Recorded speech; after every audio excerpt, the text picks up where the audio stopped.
Macmillan Audio presents The Last One at the Wedding by Jason Rekulak.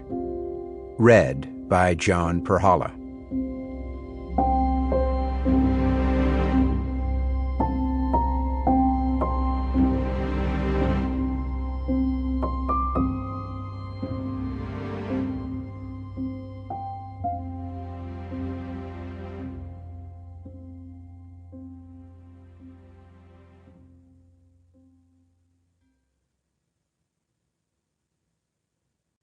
Part 1. The Invitation. 1. My phone lit up with the words unknown caller, which usually meant some kind of scam, but I guess I felt like talking because I answered anyway. Hello. Dad? I shot up so fast my knees banged against the kitchen table, sloshing coffee all over my bacon and eggs. Maggie? Is that you? She answered, but I couldn't make out the words. Her voice was faint. The line hissed and crackled, like I was going to lose her at any moment. Hang on, hon. I can barely hear you. The kitchen is the worst room in my house for taking calls. You never get more than a bar or two of signal strength. I carried the phone into my living room and tripped over some lumber I'd been trimming and sanding and staining. Just a little carpentry project to kill the time at night. It would all turn into a coffee table, eventually, but I could never motivate myself to finish the job, so there were screws and sawdust all over my rug. I hopscotched through the mess and rushed down the hall to Maggie's childhood bedroom. She had a tiny window overlooking our backyard and the old Lackawanna rail lines, and when I leaned against the glass, the signal popped up to 3 bars. Maggie, is this better? Hello? She still sounded a million miles away, like she was calling from overseas, or from a cabin deep in a remote wilderness, or from the trunk of an abandoned car buried at the bottom of an underground garage. Dad, can you hear me? Are you okay? Dad, hello? Can you hear me?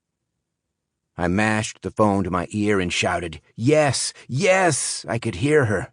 Where are you? Do you need help? And the line went dead. Call failed. Our first conversation in 3 years, and it hadn't lasted even a minute. 2. But now I had her number. Now I finally had a way to reach her. I pressed call back and got a busy signal. I tried again, 2, 3, 4 times. Busy, busy, busy. Because she was calling me. I was so excited. My hands were shaking. I forced myself to stop dialing and waited for the phone to ring. I sat at the foot of the bed and glanced impatiently around my daughter's bedroom. All her old stuff was still here. I never had house guests, never had any reason to get rid of it. All her posters from high school were still taped up. One Direction and the Jonas Brothers and a goofy grinning sloth hanging from a tree. There was a big shelf of sports trophies and a big wicker basket filled with stuffed animals. Most days I kept the door closed and tried to ignore the room's existence.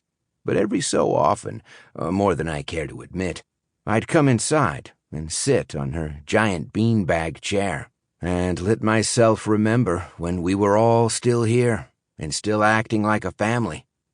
I'd remember how Colleen and I used to squeeze into the little twin bed, and Maggie would plop between us, and we'd laugh ourselves silly reading Goodnight Gorilla. My phone buzzed again. The same unknown caller. Dad, is this better? Now her voice was clear. Now she could have been sitting right beside me, changed into her Lion King pajamas and ready for bed. Maggie, are you okay?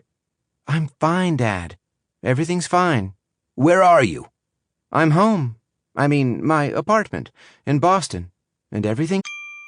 Sample complete. Ready to continue?